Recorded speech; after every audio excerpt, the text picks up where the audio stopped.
The Swiss Family Robinson by Johann David Wyss. Chapter 24. As we went along the avenue of fruit trees, I was concerned to see my young plants beginning to droop, and I immediately resolved to proceed to Cape Disappointment the next morning to cut bamboos to make props for them. It was determined we should all go, as, on our arrival at Falcon's Nest, we discovered many other supplies wanting. The candles were failing. We must have more berries, for now my wife sewed by candlelight while I wrote my journal.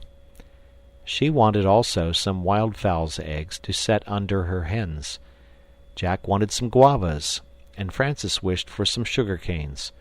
So we made a family tour of it, taking the cart with the cow and ass to contain our provision, and a large sailcloth to make a tent. The weather was delightful, and we set out singing in great spirits. We crossed the potato and manioc plantations, and the wood of guavas, on which my boys feasted to their great satisfaction. The road was rugged, but we assisted to move the cart, and rested frequently. We stopped to see the bird colony, which greatly delighted them all, and Ernest declared they belonged to the species of Loxia gregaria, the sociable grosbeak. He pointed out to us their wonderful instinct in forming their colony in the midst of the candleberry bushes, on which they feed. We filled 2 bags with these berries, and another with guavas, my wife proposing to make jelly from them. We then proceeded to the caoutchouc tree, and here I determined to rest awhile, to collect some of the valuable gum. I had brought some large gourd shells with me for the purpose. I made incisions in the trees, and placed these bowls to receive the gum, which soon began to run out in a milky stream, and we hoped to find them filled on our return. We turned a little to the left, and entered a beautiful and fertile plain, bounded on one side by the sugar canes, behind which rose a wood of palms, on the other side by the bamboos, and before us was Cape Disappointment, backed by the ocean, a magnificent picture. We at once decided to make this our resting place. We even thought of transferring our residence from Falcon's Nest to this spot, but we dismissed the thought when we reflected on the perfect security of our dear castle in the air. We contented ourselves with arranging to make this always our station for refreshment in our excursions. We loosed our animals and allowed them to graze on the rich grass around us. We arranged to spend the night there, and taking a light repast, we separated on our several employments, some to cut sugar canes, others bamboos, and after stripping them to make them into bundles and place them in the cart. This hard work made the boys hungry. They refreshed themselves with sugar canes, but had a great desire to have some coconuts. Unfortunately, there were neither monkeys nor crabs to bestow them, and the many attempts they made to climb the lofty bare trunk of the palm ended only in disappointment and confusion. I went to their assistance. I gave them pieces of the rough skin of the shark, which I had brought for the purpose, to brace on their legs, and showing them how to climb, by the aid of a cord fastened round the tree with a running noose, a method practised with success by the savages, my little climbers soon reached the summit of the trees. They then used their hatchets, which they had carried up in their girdles, and a shower of coconuts fell down. These furnished a pleasant dessert, enlivened by the jests of Fritz and Jack, who, being the climbers, did not spare Dr. Ernest, who had contented himself with looking up at them, and even now, regardless of their banter, he was lost in some new idea. Rising suddenly and looking at the palms, he took a coconut cup and a tin flask with a handle, and gravely addressed us thus: "Gentleman and lady, this exercise of climbing is really very disagreeable and difficult, but since it confers so much honor on the undertakers, I should like also to attempt an adventure, hoping to do something at once glorious and agreeable to the company." He then bound his legs with the pieces of sharkskin, and with singular vigor and agility sprung up a palm which he had long been attentively examining. His brothers laughed loudly at his taking the trouble to ascend a tree that had not a single nut on it. Ernest took no notice of their ridicule, but as soon as he reached the top, struck with his hatchet, and a tuft of tender yellow leaves fell at our feet, which I recognized as the product of the cabbage palm, a delicate food highly valued in America. His mother thought it a mischievous act to destroy the tree thus, but he assured her his prize was worth many coconuts.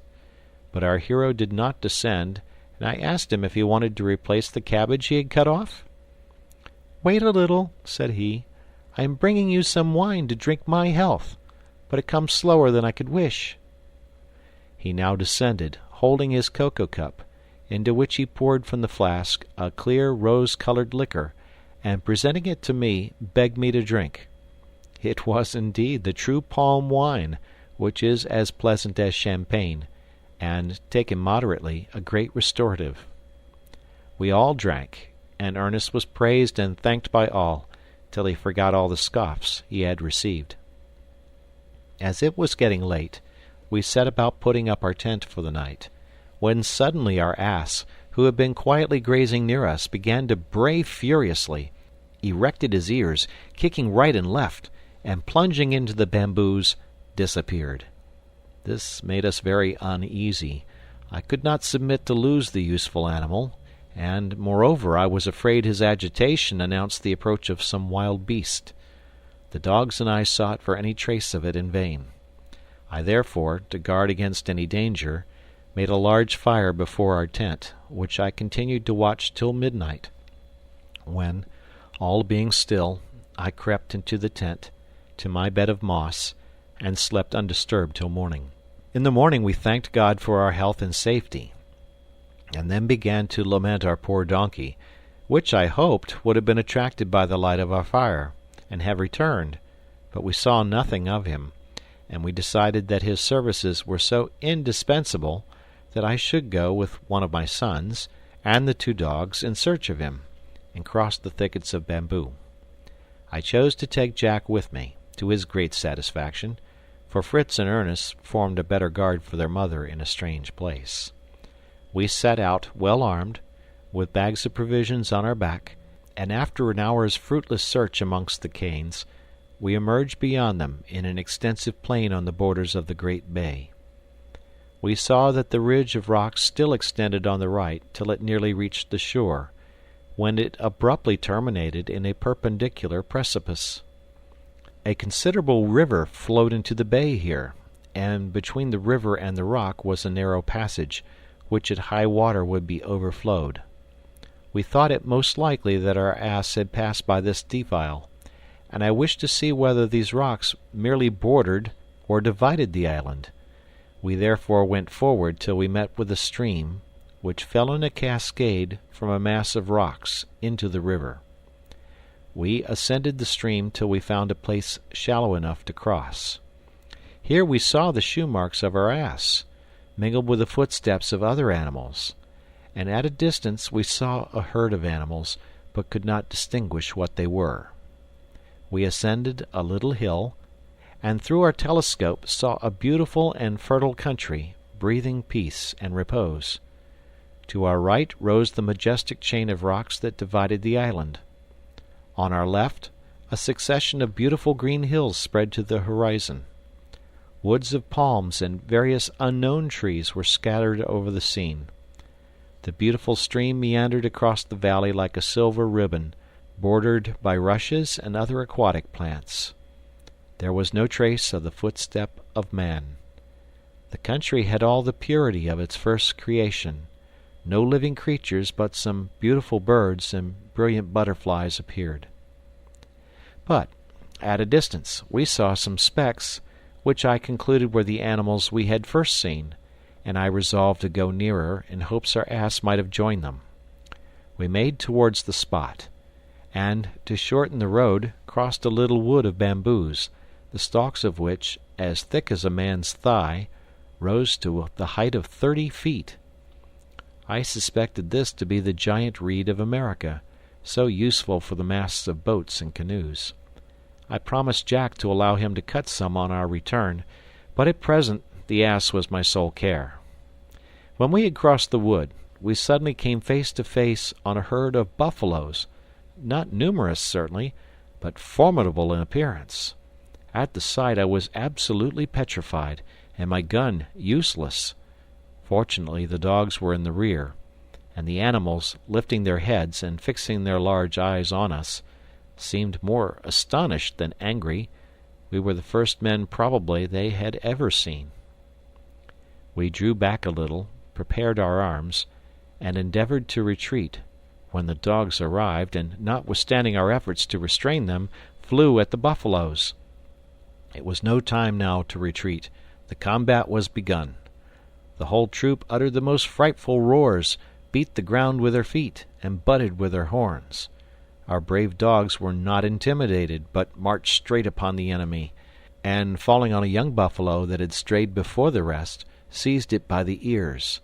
The creature began to bellow and struggle to escape. Its mother ran to its assistance, and with her the whole herd. At that moment, I tremble as I write it, I gave the signal to my brave Jack, who behaved with admirable coolness, and at the same moment we fired on the herd. The effect was wonderful. They paused a moment, and then, even before the smoke was dissipated, took to flight with incredible rapidity, forded the river, and were soon out of sight. My dogs still held their prize, and the mother, though wounded by our shot, tore up the ground in her fury, and was advancing on the dogs to destroy them. But I stepped forward, and discharging a pistol between the horns, put an end to her life. We began to breathe. We had looked death in the face, a most horrible death, and thanked God for our preservation. I praised Jack for his courage and presence of mind.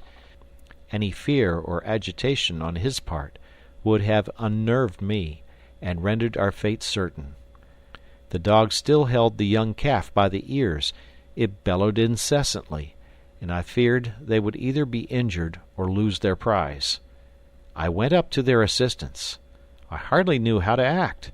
I could easily have killed it, but I had a great desire to carry it off alive, and try to tame it to replace our ass, whom I did not intend to follow further. A happy idea struck Jack. He always carried his lasso in his pocket. He drew it out, retired a little, and flung it so dexterously that he completely wound it round the hind legs of the calf and threw it down. I now approached. I replaced the lasso by a stronger cord, and used another to bind his forelegs loosely. Jack cried victory, and already thought how his mother and brothers would be delighted when we presented it. But that was no easy matter. At last, I thought of the method used in Italy to tame the wild bulls, and I resolved to try it, though it was a little cruel. I began by tying to the foot of a tree the cords that held the legs. Then, making the dog seize him again by the ears, I caught hold of his mouth, and with a sharp knife perforated the nostril, and quickly passed a cord through the opening. This cord was to serve as my rein to guide the animal. The operation was successful, and as soon as the blood ceased to flow, I took the cord, uniting the two ends, and the poor suffering creature, completely subdued, followed me without resistance. I was unwilling to abandon the whole of the buffalo I had killed, as it is excellent meat, and I therefore cut out the tongue and some of the best parts from the loin, and covered them well with salt, of which we had taken a provision with us. I then carefully skinned the forelegs, remembering that the American hunters used these skins for boots, being remarkably soft and flexible. We permitted the dogs to feast on the remainder, and while they were enjoying themselves, we washed ourselves, and sat down under a tree to rest and refresh ourselves. But the poor beasts had soon many guests at their banquet. Clouds of birds of prey came from every part. An incessant combat was kept up. No sooner was one troop of brigands satisfied than another succeeded, and soon all that remained of the poor buffalo was the bones. I noticed amongst these ravenous birds the royal vulture, an elegant bird, remarkable for a brilliant collar of down. We could easily have killed some of these robbers, but I thought it useless to destroy from mere curiosity, and I preferred employing our time in cutting, with a small saw we had brought, some of the gigantic reeds that grew around us. We cut several of the very thick ones, which make excellent vessels when separated at the joints, but I perceived that Jack was cutting some of small dimensions, and I inquired if he was going to make a Pandean pipe to celebrate his triumphal return with the buffalo. "No," said he, "I don't recollect that Robinson Crusoe amused himself with music in his island. But I have thought of something that will be useful to Mamma. I am cutting these reeds to make molds for our candles." "An excellent thought, my dear boy," said I. "And if even we break our molds in getting out the candles, which I suspect we may, we know where they grow, and can come for more." We collected all our reeds in bundles, and then set out. The calf, intimidated by the dogs, and galled by the rain, went on tolerably well. We crossed the narrow pass in the rocks, and here our dogs killed a large jackal which was coming from her den in the rock. The furious animals then entered the den, followed by Jack, who saved with difficulty one of the young cubs, the others being immediately worried. It was a pretty little gold-colored creature, about the size of a cat. Jack petitioned earnestly to have it to bring up, and I made him happy by granting his request. In the meantime, I had tied the calf to a low tree, which I discovered was the thorny dwarf palm, which grows quickly and is extremely useful for fences. It bears an oblong fruit about the size of a pigeon's egg, from which is extracted an oil which is an excellent substitute for butter. I determined to return for some young plants of this palm to plant a tent house. It was almost night when we joined our family, and endless were the questions the sight of the buffalo produced, and great was the boasting of Jack the Dauntless. I was compelled to lower his pride a little by an unvarnished statement, though I gave him much credit for his coolness and resolution. And supper time arriving, my wife had time to tell me what had passed while we had been on our expedition. End of chapter.